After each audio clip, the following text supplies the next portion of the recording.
जय हिंद बच्चों। आज हम करेंगे 3 क्वेश्चन जो कि फिजिक्स के मॉड्यूल्स हैं। उनमें से 2 कैपेसिटर्स के हैं, एक डाइपोल का है। तो इन कंसेप्ट को मेरे साथ समझने की कोशिश करें और वीडियो को एंड तक देखें। अगर आपको मेरा कंटेंट पसंद आता है तो मेरी वीडियो को लाइक करें, कमेंट करें और चैनल को सब्सक्राइब जरूर करें। और कमेंट करके जरूर बताएं कि आपको ये कंसेप्ट क्लियर हुए या नहीं। तो बात करते हैं क्वेश्चन नंबर 1 की। ये ये बिल्कुल लास्ट पेज होगा पैकेज का। 3 क्वेश्चन हैं वाले। 3 capacitors are connected with source of EMF E as shown. Energy drawn from the source is इतना। तो एम निकालना है हमको। तुमको निकालना है कि सोर्स से कितनी एनर्जी खींची है इस कैपेसिटर सर्किट ने। तो पहले देखते हैं कि यहाँ पे नेट कैपेसिटेंस है कितना। तो यू कैन सी कि भाई ये दोनों सीरीज में है। तो 2C series to 2C is equal to C. तो इनका नेट सी आ जाएगा। और नीचे एक 2C है ही है ना। तो 2C पैरेलल सी, तो उसका 3C हो जाएगा। तो अगर हम निकालें कि भाई इस सर्किट को हम यहाँ पे एक 3C कैपेसिटेंस से रिप्लेस कर सकते हैं, ये बैटरी। तो अगर इसमें हम निकालें कि भाई कितनी एनर्जी कैपेसिटर ने स्टोर करी, स्टोर्ड एनर्जी, तो आप बोलोगे sir half C into V square. लेकिन हमसे ये नहीं पूछा गया इसमें। क्वेश्चन पूछा गया energy drawn from the source. जो हमने निकाला है वो एनर्जी स्टोर्ड है। अब इसने पूछा कि कितनी एनर्जी खींची गई है। तो इसका कंसेप्ट ये होता है कि मान लो ये एक बैटरी लगी हुई है, कैपेसिटेंस सी है, वोल्टेज भी है। तो जो एनर्जी स्टोर होती है वो होती है हाफ सी वी स्क्वायर। लेकिन जो बैटरी एनर्जी देती है, तो उसको निकालने का तरीका ये होता है वर्क में battery is equal to charge supplied into potential difference. जितना काम बैटरी ने किया है, जितनी एनर्जी बैटरी ने दी है। अब बैटरी ने कितना चार्ज सप्लाई किया है इसको। बैटरी ने चार्ज दिया क्यू, जिसकी वैल्यू होगी सीवी इंटू वी। तो सीवी स्क्वायर। मतलब जो बैटरी है उसने सीवी स्क्वायर एनर्जी खर्च करी है। और पहुंची कितनी, हाफ सीवी स्क्वायर, मतलब आधी लॉस हो गई। दिस इज द कंसेप्ट कि बैटरी जितना भी काम करती है उसकी आधी लॉस होती है और आधी ही स्टोर कर पाता है कैपेसिटर। दैट मीन्स अगर यहां पे निकालें कि बैटरी ने कितने एनर्जी खर्च करी या कितने एनर्जी ड्रॉ किया इसने, तो वो हो जाएगा इसका double. That is 3C square. चार सप्लाइड, यहां पे चार सप्लाई निकालेंगे तो वो आ जाएगा 3C इंटू पोटेंशियल डिफरेंस। तो 3C स्क्वायर जो है ये एनर्जी बैटरी ने दी होगी और इसकी आधी स्टोर होगी दिस इज द कंसेप्ट। और जो आधी बची वो लॉस हो गई। चलिए क्वेश्चन नंबर 2। ये हमसे कह रहा है कि two positive and two negative charge are kept in X Y plane. तो ये दो पॉजिटिव, दो नेगेटिव चार्ज रखे हुए हैं आपके पास। And magnitude of electric field at point P. P पे हमको फील्ड निकालनी है, कितनी होगी।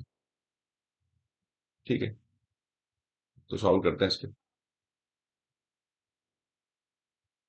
पी पॉइंट ये है, तो अगर आप यहाँ पे देखेंगे क्वेश्चन को, तो एक माइनस चार्ज है, एक प्लस चार्ज है, और एक पॉइंट यहाँ लाई कर रहा है। मैं खाली इसकी वजह से बात कर रहा हूँ अभी, इन दोनों की वजह से। तो ये एक तरह से इसका इक्वेटोरियल पॉइंट है। इक्वेटोरियल पॉइंट पे जो फील्ड होती है वो होती है के पी बाय आर क्यूब, और डायरेक्शन होती है नेगेटिव की तरफ। तो यहाँ फील्ड इन दोनों की वजह से हो जाएगी के पी बाय आर क्यूब, है ना। अब बात करते हैं इसकी वजह से। एक नेगेटिव ये भी है और एक पॉजिटिव ये भी है।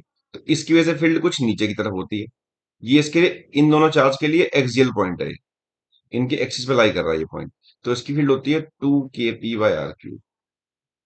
तो ये हमने दोनों डाइपोल को ब्रेक कर लिया। एक बार इसकी वजह से लिखा, ये इक्वेटोरियल पॉइंट था। फिर इसकी वजह से लिखा, ये एक्सियल पॉइंट था। और फील्ड को लिख के नेट फील्ड कुछ ऐसी होगी। तो if you find E net, you will get under root of E1 square plus E2 square.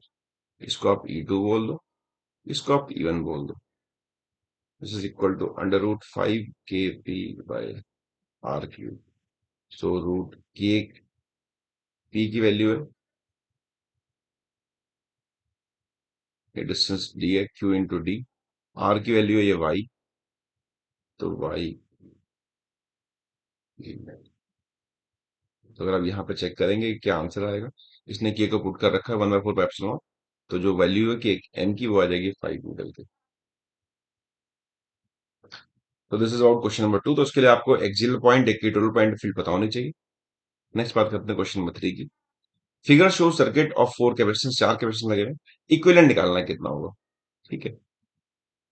तो यहाँ भी हम यूज कर सकते हैं कि भाई आपको एक कंसेप्ट पता होना चाहिए कि मान लो ये एक पॉइंट है, यहाँ पोटेंशियल एक्स है और बीच में कैपेसिटेंस आ गया कुछ, तो यहाँ पोटेंशियल एक्स नहीं होगा इस पॉइंट, क्योंकि कुछ ये ड्रॉप कर लेगा अपने, कुछ खा जाएगा।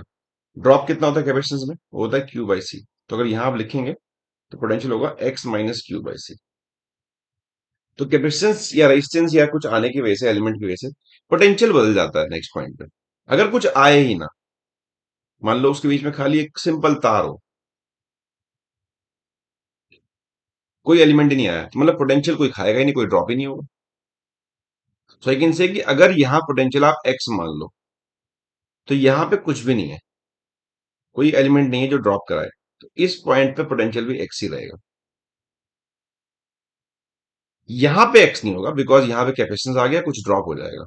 So here it will not be x. Okay now इस पॉइंट पे वाई है, तो यहां वाई होगा, यहां वाई होगा और यहां वाई होगा। ठीक। और यहां पे कुछ और होगा, यहां पे ना एक्स होगा ना वाई होगा, तो उसको हम यहाँ पे जेड मान लेते हैं। ठीक। अब इस मेथड को बोलते हैं हम सेम पोटेंशियल मेथड। जैसे हम सर्किट को सॉल्व करते हैं तो इसमें क्या करते हैं, हम पोटेंशियल कुछ मार्क करने की कोशिश करते हैं, जो हम नॉर्मली करंट इलेक्ट्रिसिटी में सीखते हैं। तो यहाँ पे हम एक्स को एक्स मार्क किया, इसको एक्स मार्क किया, इसको वाई मार्क किया, इसको वाई मार्क किया और इस पॉइंट को जेड मार्क कर लिया। अब सबको अरेंज कर लेते हैं, एक्स वाई लास्ट में, बिकॉज यहाँ कुछ बैटरी लगी होगी एक्स वाई के बीच में, और बीच में आपने जेड माना, जेड को लिख दिया। अब देखो एक्स और जेड में एक तो ये मान रखा है आपने, वन। जेड और वाई में दो है, नहीं दो नहीं, ये टू है। तो जेड वाई में ये हो गया टू, एक जेड एक्स में भी हो जाएगा, ये रहा, ये भी वन है। तो जेड एक्स में एक तो ये भी है और ये भी जेड एक्स में ही एक्चुअली, दोनों वन वन है।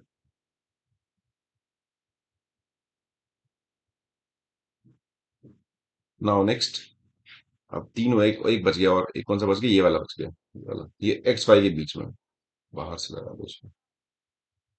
सिंपली पोटेंशियल मार्क किया, सबको लाइन में प्लॉट कर लिया। शुरुआत में लिखा एक्स, बाद लास्ट में लिखा वाई, बिकॉज वो बैटरी के पॉजिटिव नेगेटिव, और बीच में जो पॉइंट माना आपने उसको लिख दिया।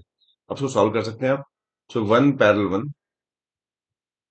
तो इन दोनों सॉल्व करते हैं, पहले वन पैरेलल वन टू हो जाएगा, तो ये बनेगा टू टू, और बाहर एक वन। तो टू टू सीरीज में this is equal to one, and तो ये बन जाएगा वन, और बाहर एक और वन लगा हुआ है इसके। तो one parallel one, C one plus C two, this is equal to two, तो इसका आंसर हो जाएगा टू माइक्रो फैराड। तो एम की वैल्यू आ जाएगी टू। तो सिंपली सॉल्व कर सकते हैं इस तरीके से हमको, by using same potential method, जिसका एक नाम है जो मैंने दिया। जैसे हम पोटेंशियल मार्क करके अरेंज करते हैं। और ये मेथड क्लियर नहीं है आपको, तो I will make in video in this, इसमें आपको मैं सारे मेथड्स कराऊंगा उस दिन में, जब मैं करंट करंट इलेक्ट्रिसिटी की बात करूंगा। तो this is all about this lecture, thanks for watching.